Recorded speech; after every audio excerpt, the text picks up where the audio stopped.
اللهم صل على سيدنا محمد وعلى آل سيدنا محمد. Assalamualaikum warahmatullahi wabarakatuh. Waalaikumsalam warahmatullahi wabarakatuh. Alhamdulillahirabbil alamin. Wassalatu wassalamu ala sayyidil mursalin wa ala alihi wa sahbihi ajma'in. Rabbi syrah li sadri wa yassir li amri wahlul 'uqdatam min lisani yafqahu qawli. Subhanaka la ilma lana illa ma 'allamtana innaka antal alimul hakim. Wala haula wala quwwata illa billahil aliyyil azim. Terima kasih kepada DJ Fad. Alhamdulillah kita dapat menyambung kembali slot Safinatun Najah menggunakan kitab Safinatun Najah. Yang mana hari ini sudah masuk 1 Syakban. Jadi kira-kira untuk slot talaki Safinatun Najah sebelum kita memasuki bulan Ramadan ada 5 kali lagi lah insya-Allah. Slot Safinatun Najah ni. Jadi insya-Allah untuk slot petang ini akan menyambung rukun iman yang kelima daripada 6 rukun iman. Kalau sidang pendengar, begitu juga yang mengikuti live FB menggunakan kitab Safinatun Najah, kalau hak Jawinya muka surat 2 baris bawah sekali. Jadi sebagaimana saya sebut sebelum ni lah, hak mana hak pakar Rumi tu, jadi kena tanda sendirilah. Maknanya kita nak slot yang terdahulu berhentinya kat mana, dan slot hak hari ni akan mula kat mana, sebab saya tak ada saya ni hak Rumi ni. Jadi saya pakai hak Jawi. Jadi kalau Jawi ni muka surat 2 baris bawah sekali. Kemudian satu lagi ni hak Jawi ni dia hak Arab sebelah atas, terjemahan dia tu di bawah. Kalau hak Rumi, Fak dan sidang pendengar, dia sebelah sebelah kiri Arab, kitab Safinatun Najah. Sebelah kanan terjemahan tu di satu perenggang. Jadi kalau macam contoh slot hari ni menyambung rukun iman yang kelima di tengah. Jadi satu perenggang hak Rumi tu, satu perenggang hak Safinatun Najah edisi Rumi tu, satu perenggang tu rukun iman yang 6 perkara. Jadi terjemahan di sebelah kanan. Jadi bila kita berhenti di tengah, kita mula di tengah tu, jadi senang pendengar kena tengoklah hak Arab tu kat mana, hak terjemahan Rumi sebelah kanan tu kat mana. Kalau sidang pendengar ataupun yang mengikuti live FB pakai edisi Rumi. Kalau pakai edisi Jawi mudah. Sebab dia hak atas tu Arab, di bawah dia tu terjemahan dia lalu. Tu senang. Qala al-muallifu rahimahullahu ta'ala wa nafa'ana bi'ulumihi amin. Wal yaumil akhiri. Wal yaumil akhiri.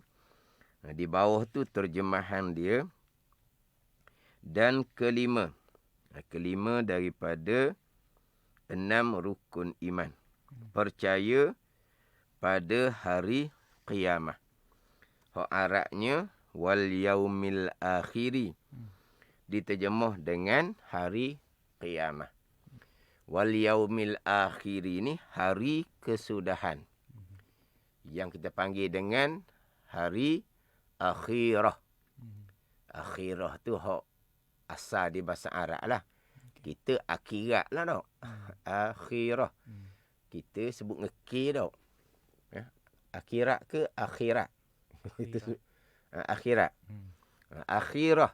Akhirah ni lah hari kesudahan kalau ikut terjemahan.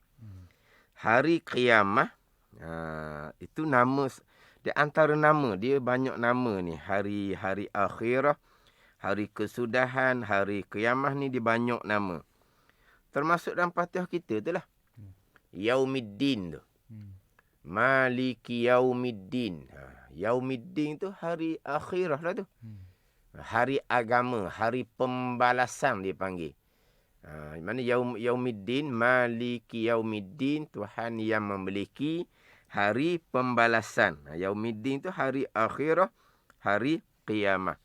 Dia hari akhirah ni yang mana selepas daripada kematian seseorang, maka tidak ada dah malam dia. Selepas dia tiup sangkakala yang pertama, mana sudah tidak ada malam. Sebab matahari Allah Ta'ala letak dalam neraka untuk menambahkan siksaan penghuni neraka. Itu hari akhirah, hari kesudahan. Tapi kita kadang panggil dengan hari qiyamah. Qiyam ni hari bangkit. Selepas tiup sangkakala yang kedua, dibangkitkan sekalian, dihimpunkan di mahsyar, berhadapan hisab di hadapan Allah Subhanahu wa ta'ala. Itu qiyamah. Jadi hari akhirah ataupun hari qiyamah. Pembicaraan hari akhirah bermula daripada pembicaraan berkaitan dengan persoalan barzah dan juga nikmat dan azab yang akan dilalui di alam barzah. Yang mana pembicaraan barzah ni, dia masuk dalam, kalau dalam ilmu tauhid, dia masuk kepada bahagian yang ketiga. Sebab kita bicara ilmu tauhid ni, kita ada 3 bahagian. Kita ada 3 bahagian dalam pembicaraan ilmu tauhid. Bahagian yang pertama, bahagian ilahiyat lah, ketuhanan. Kita bicara berkaitan dengan sifat Allah Subhanahu wa ta'ala. Bahagian yang keduanya, bahagian nabawiyat, kenabian. Kita bicara berkaitan dengan sifat-sifat Nabi dan Rasul. Kemudian, bahagian yang ketiga dipanggil bahagian yang sam'iyat. Sam'iyat ni perkara yang kita dengar daripada Nabi sallallahu alaihi wasallam. Dengan dalil naqli, dengan dalil ayat Al-Quran dan hadis Nabi sallallahu alaihi wasallam. Jadi sam'iyat ni, sam'iyat yang didengar daripada Rasulullah sallallahu alaihi wasallam dengan dalil naqli, dalil Al-Quran dan dalil hadis Nabi sallallahu alaihi wasallam. Ini bahagian ketiga. Kalau pembicaraan dalam ilmu tauhid, bahagian sam'iyat. Jadi berkaitan dengan yang pertamanya, bicara berkaitan dengan persoalan barzah, yang mana tiap-tiap orang yang mukallaf, tiap-tiap orang yang mukallaf akan dipersoalkan selepas daripada selesai dikebumikan. Selepas selesai dikebumikan, orang-orang yang mati dalam keadaan dia mukallaf, maka ada persoalan. Adapun kalau mati sebelum baligh, maka tidak ada persoalan. Kalau mati sebelum baligh, dia tidak ada persoalan. Hak ni hak mati selepas daripada baligh mukallaf. Sebab itulah orang yang mati lepas daripada baligh ni, dalam mazhab Syafi'i kitanya, sunat ditalkinkan. Sunat ditalkinkan. Ini dalam mazhab Syafi'i kita lah. Ini perkara yang khilafiyah. Dari pandangan dalam mazhab Syafi'i kita, Asy-Syafi'iyah, hal ini dinyatakan dalam kitab Fiqh Islami wa Adillatuh.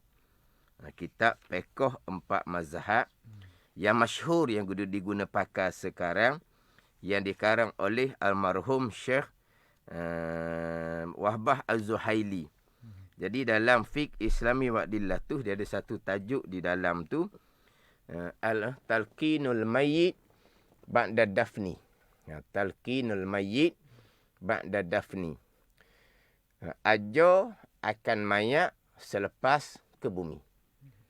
Jadi dalam fiqh Islami itu didatangkan 2 mazhab yang sunat talqin.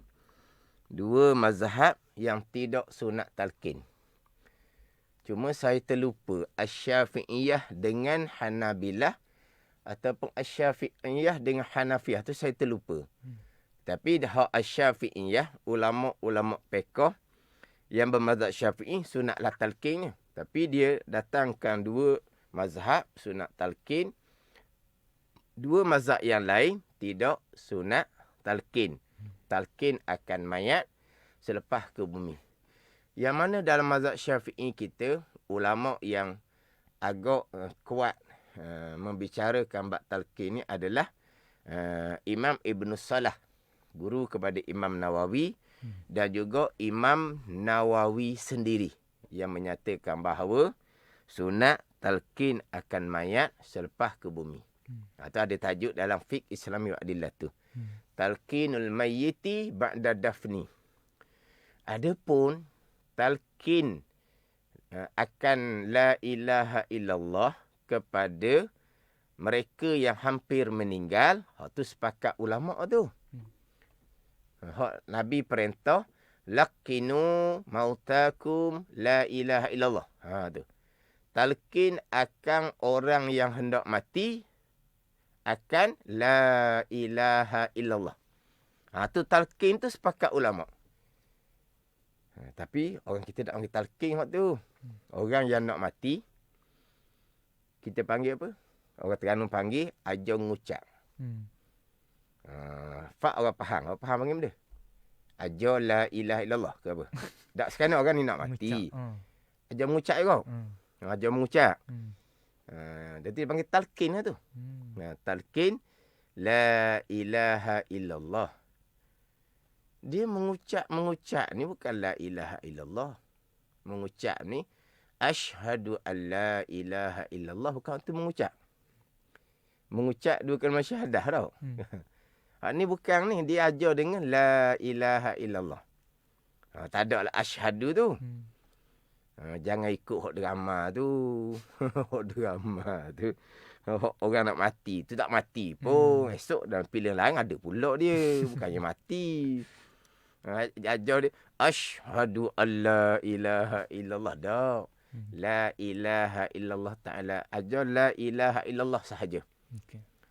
Melainkan ni saya cerita bab talqin pula jadinya. Dah pula masuk ni. Melainkan kalau yang nak mati tu yang bukan Islam. Dia bukan Islam. Dia baik dengan kita dan kita duk dakwah dia tu, dia memang ada minat. Ada minat. Mana dia macam tertarik. Cuma dia jadi macam serba-salah. Mungkin adalah perkara-perkara yang dia rasa tak selesai tu. Mana ajak masuk Islam, dia kata nantilah. Sebab masa dia nazak nak mati. Ketika kita ajar dia macam mana? Asyhadu an la ilaha illallah wa asyhadu anna Muhammadar Rasulullah. Ajak tu. Ada pun hak nak mati tu orang Islam. Mana ajar sebagai Nabi perintah, laqinu mautakum la ilaha illallah. Talqin oleh kamu, talqin tu ajarlah. Akan orang yang hampir meninggal dengan akan la ilaha illallah. Tak ada asyhadu tu. Tapi kalau hak nak meninggal ni orang bukan Islam, ada harapan dia nak masuk Islam, kita ajar dia dengan mengucap dua kalimah syahadah. Itu lain. Pada ni. Ajar la ilaha illallah tidak disunatkan kita tambah dengan Muhammadur Rasulullah. Tak sunat tambah Muhammadur Rasulullah. Hanya disunatkan ajar dengan la ilaha illallah. Kalaulah yang nak meninggal ni dia pergi sambung Muhammadur Rasulullah sendiri, sunat atas kitanya ajar semula la ilaha illallah. Gitu. Sebab hak Nabi perintah ajar hanya laqinu mautakum la ilaha illallah sahaja. Maka tak disunatkan tambah Muhammadur Rasulullah. Jadi sidang pendengar, ini sebagai tambahan sebelum kita masuk kepada tajuk kita, hak rukun iman yang kelima ni. Tiap-tiap keadaan yang mana kita hanya disunatkan sebut la ilaha illallah. Kita tidak disunatkan sebut Muhammadur Rasulullah. Macam contoh ni, kita hanya sunat aja kepada orang yang hampir meninggal dengan la ilaha illallah. Tidak disunatkan iringi dengan Muhammadur Rasulullah. Keadaan ni, situasi yang seumpama ni, sunat kita ingat di hati kita akan Muhammadur Rasulullah. Jadi macam kalau Fak nak ajar orang yang meninggal tu, ajar dengan la ilaha illallah sahaja. Hati kena sambung Muhammadur Rasulullah. Sebab di lidah hanya sunat ajar dengan la ilaha illallah. Maka di hati kena sambung dengan Muhammadur Rasulullah. Sebab nak membezakan kita dengan Yahudi Nasara, mereka tidak terima Nabi Muhammad sallallahu alaihi wasallam sebagai Rasulullah. Dia gitu. Mana kalau situasi keadaan yang mana syarak hanya kata sunat la ilaha illallah, tak sunat sambung kepada Muhammadur Rasulullah. Jadi lidah kita ajar la ilaha illallah, hati kita sunat sambung Muhammadur Rasulullah. Gitu. Hak ni hak berlaku jarang-jarang. Ada hak berlaku jarang-jarang. Ni sebagai tambahan berlaku lah ni. Hak kita duk hak tiap-tiap waktu, hak 5 waktu ni. Ni hak 5 waktu ni. Sama ada Bilal, sama ada orang yang iqamah, orang yang azan ataupun orang yang iqamah, termasuk kita sama yang mendengar azan, yang mendengar iqamah. Kita maklum kan, orang azan satu, yang mendengarnya sunat jawab. Orang iqamah satu, yang mendengar iqamah sunat jawab. Jadi di hujung azan tu iqamah, hujung dia apa? Allahu Akbar, Allahu Akbar. Hujungnya la ilaha illallah. Ada tak Muhammadur Rasulullah? Tidak ada. Tidak ada Muhammadur Rasulullah. Orang yang azan sendiri, orang iqamah sendiri, tidak disunatkan dia sambung dengan Muhammadur Rasulullah. Dengan lidah. Bukan kata Bilal secara kuat, Allahu Akbar, Allahu Akbar, la ilaha illallah. Bilal ni secara kuat. Kemudian di mulut dia secara perlahan, Muhammadur Rasulullah. Tidak ada. Tidak disunatkan. Tidak disunatkan. Situasi begini, selepas mulut kata dengan kuat, la ilaha illallah. Kalau iqamah, diakhir dengan la ilaha illallah, tak kuat manalah. Di lidah, tak sunat kita sambung Muhammadur Rasulullah. Kita sunat sambung di hati kita Muhammadur Rasulullah. Yang di lidahnya, sama ada Bilal atau sama ada yang azan atau yang iqamah, yang sunat di lidah dia, selepas dia azan iqamah dengan Allahu Akbar, Allahu Akbar, la ilaha illallah, yang sunat di lidah dia adalah selawat kepada Nabi sallallahu alaihi wasallam sekali. Selawat sekali. Lepas selawat tu, barulah angkat tangan berdoa, Allahumma rabba hazihi da'wati tammah. Itu doa. Tapi sebelum berdoa, selepas Bilal, selepas yang azan, yang iqamah selesai la ilallah, dia sunat selawat. Bukan sunat kata Muhammadur Rasulullah. Selawat sekali. Kemudian barulah berdoa. Tak sunat sambung dengan Muhammad Rasulullah, tapi sunat sambung di hati Muhammadur Rasulullah. Di hati, bukan di lidah. Ni kena faham lah ni. Ada juga dengar di speaker. Hak Muhammadur Rasulullah tu kuat. Lepas tu dengar perlahan je. Di speaker, la ilaha illallah di hujung azan tu, hujung bang tu di speaker. Lepas tu bunyi selu-selu. Muhammadur Rasulullah. Lepas tu dia pun berdoa.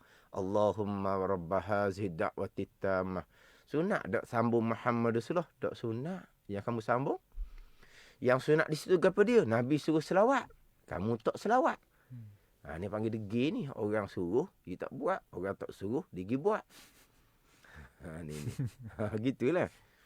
Itu cerita orang azan iqamah. Kita yang mendengar, faqulu misma yaqul. Nabi kata, kamu jawablah sebagaimana hak Bilal, yang azan, yang iqamah, kata, kamu jawab. Dia kata macam mana? Dia kata, Allahu Akbar, Allahu Akbar. Kita pun, Allahu Akbar, Allahu Akbar. Kita sunat jawab.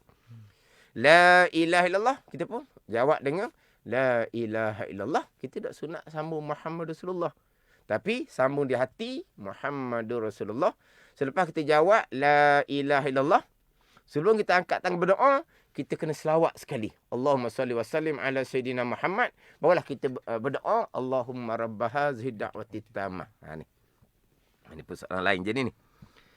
Jadi sepakat ulama adalah talqin akan mayat dengan la ilaha illallah bila dia nak meninggal. Lepas tu dia ada adab-adab dia lah nak talqin ni. Tapi kita tak ambil talqin. Macam saya sebut tadi lah. Ajar ngucap. Ajar ngucap. Ada adab-adab tu kena ngaji lah adab-adab dia tu. Kena mengaji adab-adab dia. Ada pun talqin selepas ke bumi, khilaf ulama. Ni hak dalam kitab fiqh Islam dia tu. Talqinul mayyiti ba'da dafni. Selepas ke bumi. Tapi sidang pendengar kena ingat baik situ. Di situ adalah talqinul mayyiti. Ajar hak mayat dalam kubur. Bukan ajar orang hak tunggu atas kubur tu.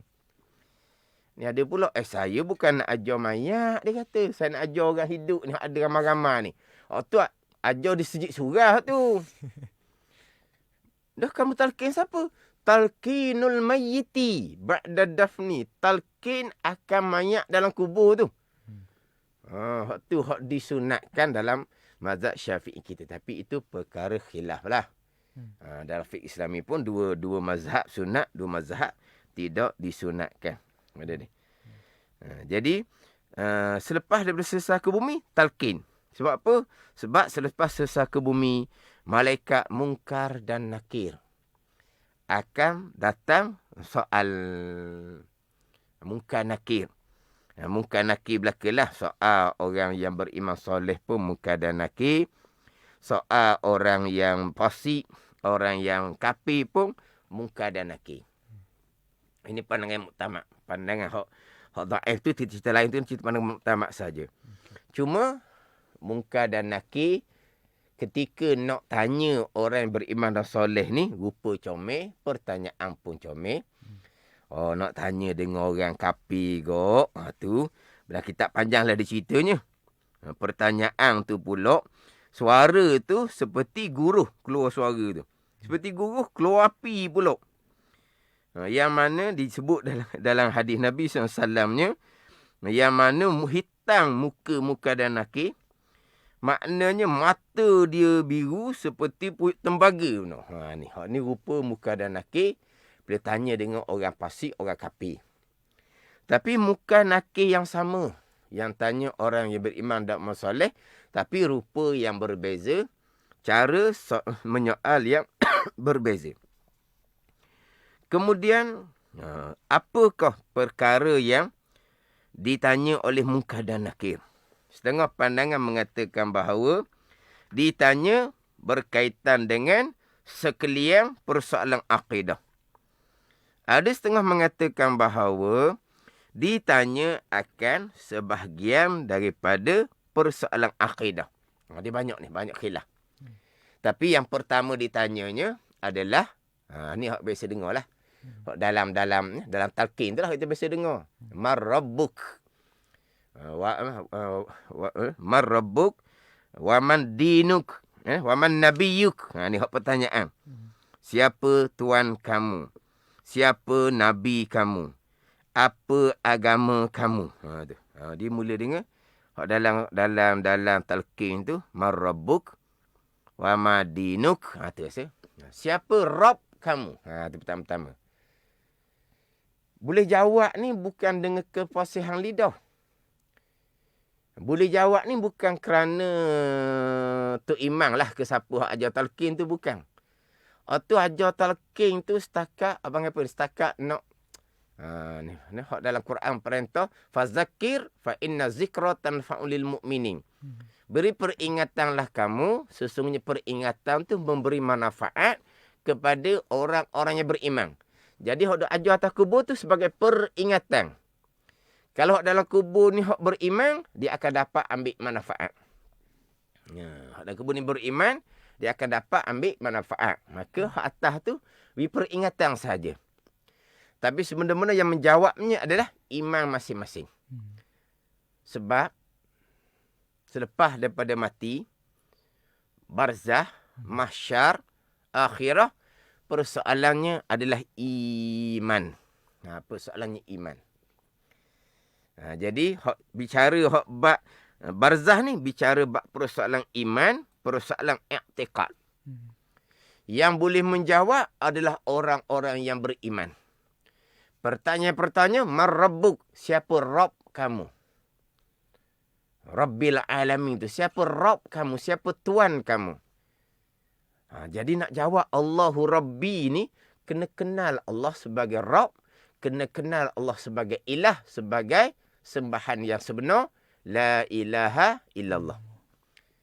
Jadi Allah sebagai Rabb, semua yang berlaku datang daripada perbuatan Allah Subhanahu wa ta'ala. Itu tauhid rububiyah. Yang asas tauhid rububiyah adalah mengesakan Allah pada perbuatan. Ni hak rukun iman yang keenam kita nanti. Semua yang berlaku adalah datang daripada perbuatan Allah. Allah sebagai Rabb, Allah sebagai Tuan.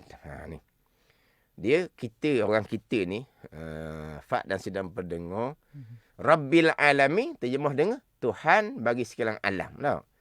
La ilaha illallah, tiada Tuhan melainkan Allah. Jadi Rabb terjemah dengan Tuhan. Ilah pun terjemah dengan Tuhan. Rabb makna lain, ilah makna lain. Rabb ni makna Tuan yang hakiki. Tuan yang hakiki ni maknanya Tuan yang mengatur, yang menyusun, yang memiliki, yang menjadikan. Dia belaka. Itu Rabbil alamin. Sebab tu asasnya adalah mentauhidkan Allah pada perbuatan. Itu asas dia. Jadi nak jawab Allahu Rabbi ni, itu bergantung kepada keimanan. Sama ada kita beriman dengan bahawa hanya Allah sahaja yang melakukan segala-gala, ataupun mensyirikkan Allah pada perbuatan. Wal'iyazabillah. Ni cerita bab iman, cerita bab akidah. Pegangan iman kita rukun yang kenal. Akidah kita mentauhidkan Allah pada perbuatan. Kesemuanya adalah perbuatan Allah, pegangan lah. Kita duk cakap tu makan nasi kenyang, minum air hilang dahaga, makan obat, makan Panadol, hilang penimpala, hilang demam, tu cakap sebab tak ada salah. Tapi pegangan kita yang mengenyangkan perbuatan Allah, bukan nasi. Yang menghilangkan dahaga perbuatan Allah, bukan perbuatan air. Yang jadi demam kita, penimpala kita jadi sembuh, bukan obat, bukan Panadol. Tapi kita cakap makan nasi sepinggang, nambah 2 pinggang. Oh, kenyang molek. Jumpa air. Oh, hilang dahaga. Tadilah makan obat ke apa. Kita hanya cakap sebab pegangan. Tetap dah segala-gala perbuatan Allah. Jadi nak jawab Allahu Rabbi ni. Sebab yang nak menetapkan kita ni adalah hak tauhid kita. Sebagaimana yang difirman oleh Allah Subhanahu wa ta'ala. Yusabbitullahu allazina amanu bil qawli sabiti fil hayati dunya wa fil akhirah. Menetapkan oleh Allah, mengkejapkan oleh Allah, meneguhkan oleh Allah akan mereka yang beriman dengan perkataan yang kejap, perkataan yang tetap ketika hidup di dunia, wa fil akhirah, ketika pada hari kesudahan, iaitu di dalam alam kubur. Allah akan menetapkan, akan beriman dengan perkataan yang tetap. Apa dia? Bil al-qawli sabit. Kalimah tauhid, la ilaha illallah. Jadi kalau kita kejap la ilaha illallah, kalimah tauhid, mentauhidkan Allah pada zat, sifat dan perbuatan, Allah akan mengkejapkan la ilaha illallah kepada orang beriman ketika hidup atas dunia, ketika kesudahan dekat nak mati, dan ketika persoalan mungkar dan nakir. Allah Ta'ala akan tetapkan seseorang dengan kalimah La ilaha illallah. Kalau tak ada tauhid ni, man rabbuk, siapa tuan kamu? La adri, aku tak tahu. Seksaan lah selama-lamanya. Selama-lama alam barzah. Ni. Jadi persoalan barzah, setengah mengatakan persoalan berkaitan dengan sekalian bab akidah. Setengah mengatakan sebahagian daripada persoalan akidah. Kemudian Munkar Nakir tanya ni pula. Munkar Nakir tanya ni. Tanya pakai bahasa benda. Lah bahasa banyak kan. Kita orang Melayu. Orang Arab, bahasa orang Arab gitulah. Jadi Munkar dan Nakir ni tanya kita di alam barzah ni dengan bahasa apa? Ada satu pandangan menyerahkan kepada Allah Subhanahu Wa Taala. Tidak menjawab apa bahasa yang digunakan ketika Munkar dan Nakir tanya di alam barzah. Tapi pandangan yang sahihnya, Munkar dan Nakir tanya dengan bahasa si mati itu sendiri. Dengan bahasa si mati itu sendiri. Itu pandangan yang sahih. Pandangan yang muktamad. Tapi ada setengah ulama' dia apakah bahasa yang digunakan ketika persoalan Munkar dan Nakir, dia menyerahkan kepada Allah Subhanahu Wa Taala. Dia gitu. Tapi pandangan yang muktamadnya, Munkar dan Nakir akan tanya dengan lughah, dengan bahasa si mati itu sendiri. Kalau Melayu, Melayulah. Kemudian di soal ni pula, lama mana soal? Setengah mengatakan soal sekali. Setengah mengatakan soalnya 3 kali dalam hadis Asma'. Setengah mengatakan orang mukmin akan disoal selama 7 hari. Orang kafir akan disoal selama 40 hari. Itu khilaf ada tu hak berkaitan dengan berapa kali disoal. Sebagaimana kemudian saya sebut minggu lepasnya, hak berkaitan dengan 2 gulungan sahaja atas pandangan muktamad yang langsung tidak disoal di alam barzah. Yang pertama adalah para anbiya. Itu para anbiya. Tidak disoal di alam barzah. Yang kedua, para syuhada. Orang yang mati syahid, syahid ma'rakah. Syahid ma'rakah, syahid dalam peperangan untuk menegakkan agama Allah, untuk meninggikan agama Allah Subhanahu Wa Taala. Ini 2 golongan, anbiya dan syuhada. Jadi bayangkan kedudukan syuhada, tinggi kedudukan orang yang mati syahid dan menegakkan agama Allah. Maknanya anbiya tidak disoal di alam barzah, syuhada pun tidak disoal di alam barzah. Jadi nak sampai pangkat syuhada ni, nak sampai pangkat syuhada ni, nak mati dalam peperangan untuk menegakkan agama Allah. Kita bacalah sejarah. Siapakah para syuhada di kalangan para sahabat? Sahabat tu tinggi. Kita turun ke bawah. Siapakah tentera-tentera Islam yang mati syahid dalam peperangan kemudian? Contohnya siapakah tentera Salahuddin Al-Ayyubi. Label dia macam mana sampai tangga dapat pangkat mati syahid. Kena tengok macam mana kekuatan. Macam mana kita kata syuhada di Palestin. Macam mana amalan mereka, ilmu mereka macam mana, amalan mereka macam mana. Hak syuhada di Palestin, ilmu mereka macam mana, bacaan Quran mereka macam mana, qiyamul lail mereka macam mana. Ni hak syuhada di Palestin. Kita di mulut mati syahid. Belajarnya tidak nitah-nitah pun.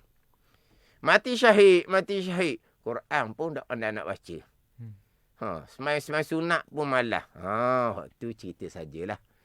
Jadi nak dapat kedudukan mati syahid ni, yang tidak kena persoalan barzah sebagian para anbiya, ni kena duduk dalam kedudukan yang kuat. Iman kena kuat, amal kena kuat. Sebab ni kedudukan yang sangat tinggi orang mati syahid ni. Orang mati syahid ni, keluarga mereka 70 orang. Mereka dapat bagi syafaat di padang mahsyar. Ni orang-orang Palestin ni. Mereka sangat mengharap kepada syafaat syuhada sebab di kalangan keluarga mereka ada yang mati syahid lawan dengan Zionis kafir. Zionis laknatullah tu. Jadi mereka sangat-sangat ni sangat-sangat berharap tu sebab keluarga mereka ada mati syahid. Ni. Dapat bagi syafaat 70 orang keluarga. Tapi nak dapat kedudukan syuhada, kena mujahadah lah. Kena mantapkan ilmu akidah. Pastikan akidah kita akidah sebenar. Dan kuatkan akidah iman tauhid kita dengan amal ibadah. Ta'at zahir, ta'at batin. Kena belajar molek. Kena ilmu dan amal yang kemah. Barulah mudah-mudahan Allah kurniakan kedudukan yang tinggi. Orang yang mati syahid dalam menegakkan agama Allah. Jadi dua golongan ni lepas dari persoalan barzah. Ada pun orang yang seumpama orang yang mati beranak, mati pada hari dan malam Jumaat, orang yang mati penyakit wabak, orang di kalangan murabitin, orang yang jaga sempadan, orang yang melazimi tiap-tiap hari membaca surah Tabaraka. Orang yang sentiasa melazimi tiap-tiap hari membaca surah Sajadah. Kelebihan dia ada ni. Dan orang yang membaca Qul huwallah 100 kali pada sakit bawa pada kematian. Ni. Orang yang sakit, dia sentiasa baca Qul huwallah. Suratul Ikhlas 100 kali. Ini ada kelebihan dia. Apa kelebihan dia? Diringankan persoalan barzah. Diringankan. Bila persoalan tu ringan, maka mudahlah lepas, mudahlah luluh. Bila lepas luluh, dapat raudhatun min riyadil jannah, kebun daripada kebun syurga. Tapi apa persoalan kelebihan yang didapat tadi tu? Orang yang mati beranak ke, orang yang murabit ke, orang yang baca Qul huwallah dalam sakit mati 100 kali ke. Asasnya mati dalam iman. Mati dalam iman.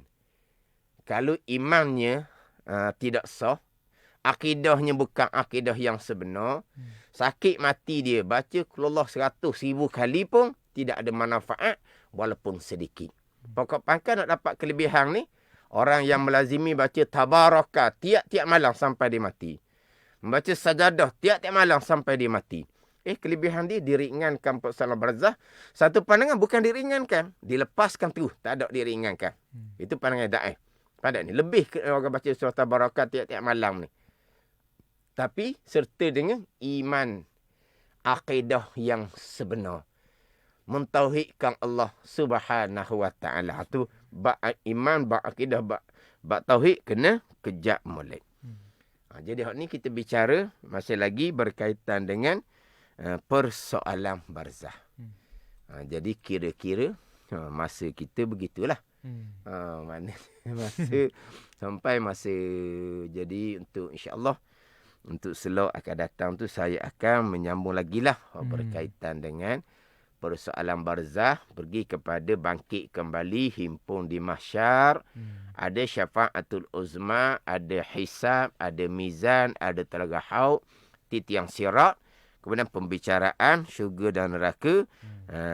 Ini selesai bicara hak rukun iman yang kelima, beriman dengan hari kesudahan, beriman dengan hari qiyamah. Wallahu a'lam. Baik, terima kasih diucapkan kepada Al-Fadil Ustaz Wan Junaidi bin Wan Jaafar atas ilmu yang diberikan, persiapan ke alam barzah yang pastinya menjadi satu ilmu yang berguna, ilmu yang bermanfaat untuk kita yang masih lagi diberikan peluang untuk sama-sama kita mempelajari ilmu supaya kita berhadapan dengan alam barzah dengan persiapan yang rapi, dengan bekalan agama yang mencukupi, kerana kita pastinya apabila menempuhi alam barzah, kita nak masuk ke alam syurga yang menjadi harapan untuk kita semua. Jadi terima kasih juga diucapkan kepada rakan-rakan yang berada di Facebook buat masa ini. Terima kasih kepada anda semua. Jadi diharapkan anda semua perbanyakkan lagi, berkongsikan lagi lebih banyak lagi video yang kita simpan pada hari ini di Facebook Manis FM. Perbanyakkan share supaya yang lain juga akan dapat ilmu yang sama seperti tuan-tuan dan juga puan-puan sekalian. Jadi ini sahaja masa yang kita ada untuk hari ini. Jadi kepada anda semua yang terlepas, jangan risau kerana ulangannya ada di Facebook Manis FM. Jadi jumpa lagi pada minggu hadapan, insya-Allah, di hari dan juga di waktu yang sama. Saya mendoakan agar Ustaz diberikan kesihatan yang berpanjangan untuk kita sama-sama lebih lagi diberikan kekuatan untuk menimba ilmu. Jadi seperti biasa Ustaz, kita tutup dengan doa penutup daripada Ustaz. Silakan Ustaz. Bismillahirrahmanirrahim. Alhamdulillahirabbil alamin. Wassalatu wassalamu ala sayyidil mursalin wa ala alihi wa sahbihi ajma'in. Allahumma aftah alaina futuhal arifin. Allahumma allimna ilma akdamin wa fahimna famas sabikin warzuqna ruqat talibin. Allahumma zidna ilma wa alhikna bis salihin. Wa sallallahu ala sayyidina Muhammad wa ala alihi wa sahbihi wa sallam. Walhamdulillahi rabbil alamin. Wassalamualaikum warahmatullahi wabarakatuh. Waalaikumsalam warahmatullahi wabarakatuh.